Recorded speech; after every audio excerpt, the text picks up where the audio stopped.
नमस्कार दोस्तों, मैं निकिता प्रयास क्लासेस जमशेदपुर यूट्यूब चैनल में आपका स्वागत करती हूँ। कैसे हो आप सब? आई होप कि सभी को कुशल मंगल होगी। तो गाइस, जैसे कि आज का इस वीडियो में मैं लेके आई हूँ बिहार सिविल कोड स्टूडेंट के लिए काफ़ी अच्छी वीडियो है, जिसमें उनकी काफ़ी सारी कमेंट्स आ रही थी। जैसे कि आपके सिलेबस से रिगार्डिंग आपको डाउट आ रही थी कि सिलेबस में क्या चेंजेस होने वाले हैं, प्री एग्जाम होंगे या नहीं होंगे। इसके अलावा और भी बहुत सारे डाउट्स हैं, जैसे कोई एग्जामिनेशंस को लेके डाउट्स है, तो वो सारी चीज़ इस वीडियो में क्लियर करेंगे। इसके साथ ही हम आपको बता दें कि अगर आप अदर स्टेट से बिलोंग करते हैं और आपने भी बिहार सिविल कोड की फॉर्म भरी है तो आपके लिए क्या बेनिफिट है, और अगर आप बिहार से बिलोंग करते हैं तो आपके लिए क्या बेनिफिट है, ये सारा कुछ हम बात करेंगे। बात करने से पहले आपको कह दें कि अगर आप चैनल पे न्यू है तो चैनल को सब्सक्राइब जरूर कर लीजिए, बेल आइकन को प्रेस कर लीजिए और वीडियो को ज़्यादा से ज़्यादा शेयर कीजिए। तो सबसे पहले आज के इस टॉपिक में मैं बात करूंगी प्यून के लिए। स्पेशल प्यून का जितने स्टूडेंट ने प्यून के लिए अप्लाई किया है, सो ये वीडियो मैं बेसिकली प्यून के लिए स्पेशल लेके आई हूँ। आप लोगों के कमेंट के अकॉर्डिंग मैं इस वीडियो को पब्लिश कर रही हूँ। तो जैसे कि आपकी जो सिलेबस है अभी क्या है कि अगर आप जाओगे ऑफिशियली, अगर आप इसके देखेंगे नोटिफिकेशंस में, तो वहाँ पे बिल्कुल भी मेंशन नहीं है कि आपकी प्री एग्जाम होगी। सिर्फ वहाँ पे ये मेंशन किया गया है कि अगर नंबर ऑफ स्टूडेंट ज़्यादा होते हैं तो उस कंडीशन पे वो लोग एक स्कैनिंग टेस्ट यानी कि प्री एग्जामिनेशन लेंगे। तो आपको मैं बता दूं कि ये प्री एग्जाम होंगे या नहीं होंगे, ये अभी 80-20 का रेशियो है। लाइक अगर आपको 80% चांसेस है कि एग्जामिनेशन होंगे, क्योंकि आपको मैं बता दूं कि अभी जो टोटल कैंडिडेट फॉर्म अप्लाई किए हैं वो बिहार के अदर स्टूडेंट सभी मिला के करीब जो है 9 लाख बच्चे अप्लाई किए हैं। देखिए, सबसे पहले तो इसमें क्या था कि आपको 10th पास पे फॉर्म अप्लाई करना था। आप अगर नंबर ऑफ वैकेंसी देखेंगे तो 1600 ही पोस्ट है, लेकिन बच्चा कितना अप्लाई किया हुआ है, करीब 9 लाख बच्चे अप्लाई किए हैं, जिसमें बाहर स्टूडेंट है अदर स्टूडेंट है, दोनों मिला के हैं। तो आप खुद सोचिए कि इतने सारे स्टूडेंट को मेंस से डायरेक्ट क्लियर करके इंटरव्यू में बुलाना संभव नहीं है, क्योंकि 9 लाख बच्चे छोटे मोटे नहीं होते हैं, उनके लिए काफ़ी सेंटर ऑर्गेनाइज करना पड़ता है, काफ़ी सारे सेंटर लॉकेट करने पड़ते हैं। सो इतने सारे, मान लीजिए कि अगर 9 लाख बच्चे में 1 लाख कम भी हो जाए, 8 लाख ही आप लेके चले, फिर भी बहुत सारे बच्चे। तो पहले एक चीज़ हम डालेंगे सारे सिलेबस पे कि जो टॉपिक है वो क्या क्या आने वाले हैं। तो अगर आपको मैं बता दूं कि ऐसे तो आप लोग ऑलरेडी तैयारी कर ही रहे हो, जैसे मैथ्स क्या पढ़ ही रहे हैं, हिंदी पढ़ ही रहे, इंग्लिश पढ़ ही रहे। अभी आपकी कमेंट है कि क्या प्यून के एग्जाम में भी सब्जेक्टिव होंगे या ऑब्जेक्टिव होंगे। तो सबसे पहले मैं प्री की बता दूं कि प्री में जो आपके आने वाले हैं, जनरल स्टडी से क्वेश्चंस आएंगे, यानी कि जीके से 25 क्वेश्चंस रहेंगे, मैथमेटिक्स से 25 क्वेश्चंस रहेगी, हिंदी से 25 क्वेश्चंस रहेंगे, इंग्लिश से 25 क्वेश्चंस रहेगी। इसके अलावा ये आपका जो टोटल नंबर रहेगा 100 नंबर के क्वेश्चंस रहेंगे, और इसमें आपका नेगेटिव मार्क्स नहीं रहेगा। अगर इन केस आपका प्री एग्जाम होता है, आप 80% चांस लेके चलिए, आप अपनी तैयारी कंटिन्यू रखिए, क्योंकि आपका जो मोस्टली है आपका नेक्स्ट मंथ में अपडेट ये मिल जाएगा। अब मैं बात करूंगी इसकी जो मेंस के एग्जाम है, जो ऑलरेडी आपके ऑफिशियल साइट पे मेंशन है, जहां मेंशन है कि आपके मैथ्स होने वाले हैं, हिंदी होने वाले हैं, इंग्लिश होने वाले हैं, यानी कि 35 मार्क्स का आपका मैथ्स रहेगा, 35 मार्क्स के आपके 35 मार्क्स की हिंदी रहेंगे, और 15 नंबर का आपका इंग्लिश रहेगा। इंग्लिश की क्वांटिटी जो है वो काफ़ी कम रखी गई है, क्योंकि ये जो एग्जाम है ये सबसे पहले तो प्यून यानी अर्दली, यानी कि ये प्यून का एग्जाम है, बट फिर भी आप देख रहे हैं कि इस एग्जाम के लिए काफ़ी सबसे ज़्यादा जो है, इतने सारे फॉर्म में सबसे ज़्यादा इसी के लिए फॉर्म अप्लाई किए हुए हैं। इसका जॉब प्रोफाइल क्या है, आप लोगों की बहुत सारी कमेंट आ रही थी कि इसकी सैलरी के बारे में बता दीजिए, जॉब प्रोफाइल क्या है।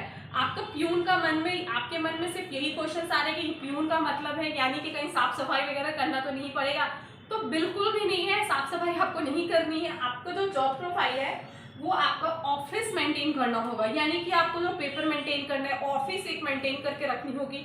और कुछ स्टूडेंट का ये भी कमेंट आ रहा था कि क्या हमको जज के घर भी जाना होगा, मतलब बाहर भी होगा, तो बिल्कुल ऐसा नहीं है, ये कोर्ट का जॉब है, सो दैट कि आपको कोर्ट पे ही रहेगा। मान लीजिए कि कोई भी आपको दूसरे रूम में, जैसे बहुत सारे रूम्स होते हैं, अगर किसी का भी लाइक केस चल रहा है या फिर कुछ भी चल रहा है, तो उसमें आपको पेपर इधर उधर करना होगा, बुलाना होगा, तो ये सारे रहेगा। बेसिकली आपको ऑफिस मेंटेन रहेगी, यानी कि रिस्पॉन्सिबल फॉर ऑफिसर और सीनियर, जितनी भी आपकी पेपर वर्क काम रहेगा मेंटेन करना वो आपका रहेगा।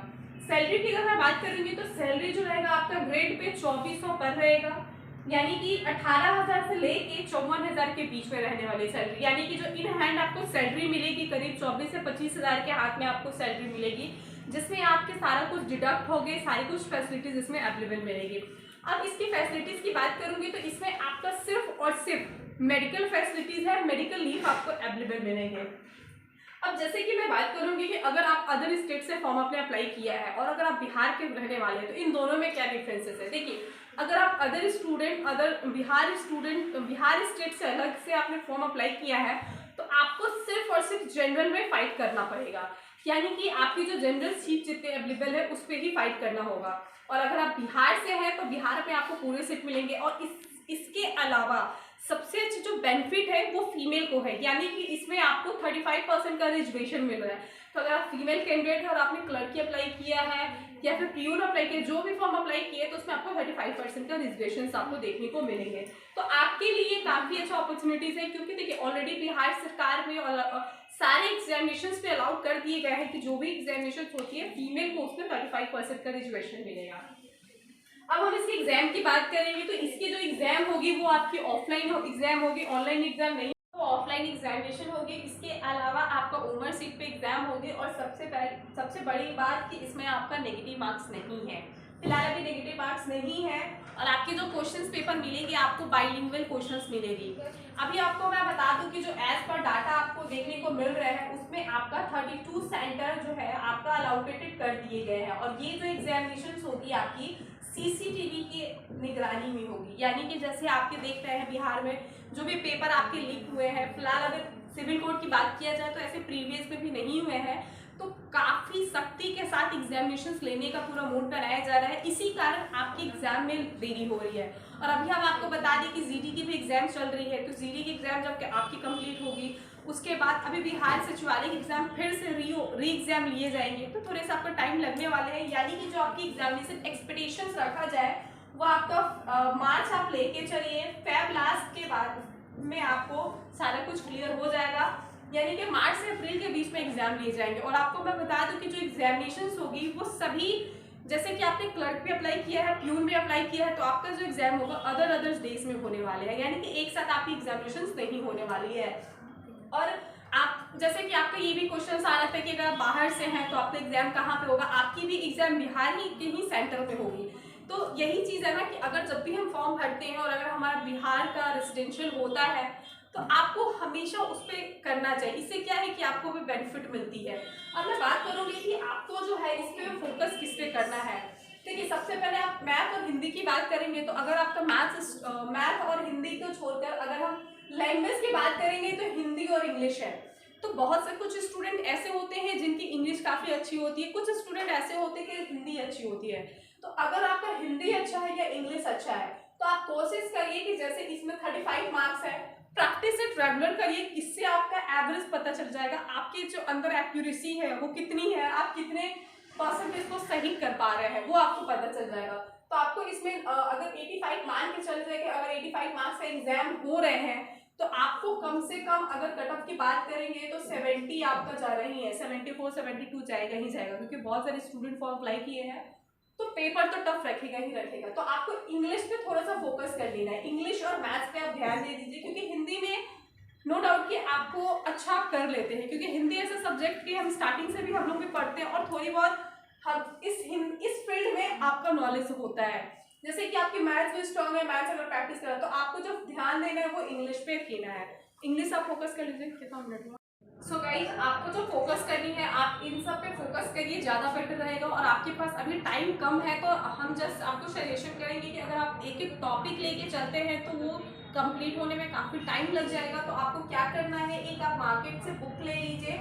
बुक्स की अगर हम बात करेंगे प्रैक्टिस सेट की तो आप प्लेटफॉर्म की बुक ले लीजिए, रुकमनी पब्लिकेशंस का काफ़ी अच्छा बुक्स है, आप उसको परचेज कर सकते हैं। उसमें आपको प्रैक्टिस सेट के अलावा प्रीवियस जो आपकी एग्जामिनेशन हुई है उससे भी रिलेटेड आपको उसमें देखने को मिलेगा। तो प्रैक्टिस सेट करने से क्या फायदा होगा कि आपके जितने भी टाइप के क्वेश्चंस हैं वो आपके क्लियर हो जाएंगे।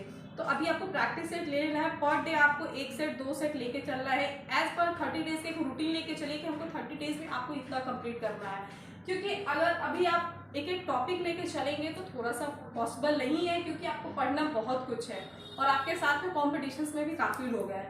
तो आई होप कि ये सारी जो वीडियो है, ये वीडियो आपको सारा कुछ क्लियर हो चुका होगा। आप लोगों की कमेंट्स आ रही थी कि एक बार प्यून के लिए सारा कुछ प्रॉपर डिटेल से हमें बताइए, सिलेबस से लेके जॉब प्रोफाइल। तो मैंने सोचा कि ये वीडियो आप लोगों के लिए पब्लिश कर दूँ।